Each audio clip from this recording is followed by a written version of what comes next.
Natango se misi turang wo wuni wala le utiko ni lotu esele viti kausa presidente dingi tagiti ko na lotu esele katigo buena bagmengoro sa wulu solowa Netal turang wo sa me pakani sa bongango ibida na singa mente tabania na sing sudo da baron num ni tukutukuan na sing sudo kena balembale bera na singolanga ni lotu Kristo weekend kaya na leo ni bono ibiti na wale usara ya na sing sudo ndo na ngauna na maki weekend kede bo si bien da utoso kina non be koron ndo be tiko menda maruta kini sing sudo balete ndo na ngauna enda da maruta kina na viembaki enda maruta kana sing sudo ni turanga ya endutu na tigina bimbi se kwana non da wana numa na nona kalau mena kalau kina nduna wura-wura enda sangani kila kina wura-wura mbuli enda tiu kina me pambuli kenda me seringi kenda me da vangalal te kenda me mai vangalal te kenda nei vesuni i unida enda besugi tu kina nei kalau ngori enona ndondoanga na kalau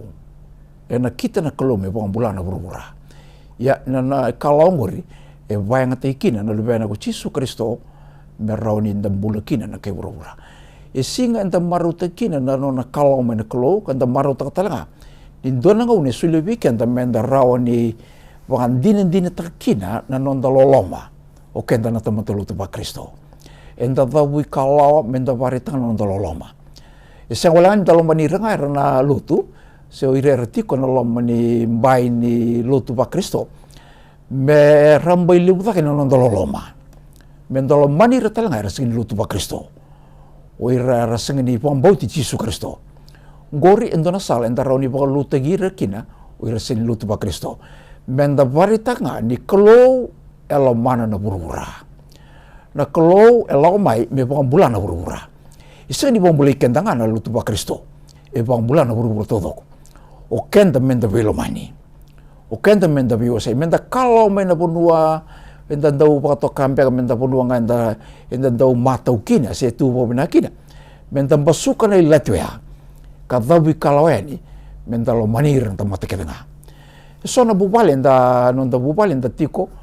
so tale chunga ya santa menonda kamenda na wekanda vole kanonda neiba ersin lutu Kristo ya na nonda loloma na nonda bi kawaitaki na nonda rambai libu takayani na la kanda rauni takaba sa ibukan dinin libu ni bula Kristo kamay varita ka Yesu Kristo eno no lau may wura-wura sa kong pengguna itutu pinaka sa kong menda rambai libu taka na nonda loloma katarayra ni oira na bekanda karaokati merasin lutu Kristo pinawalim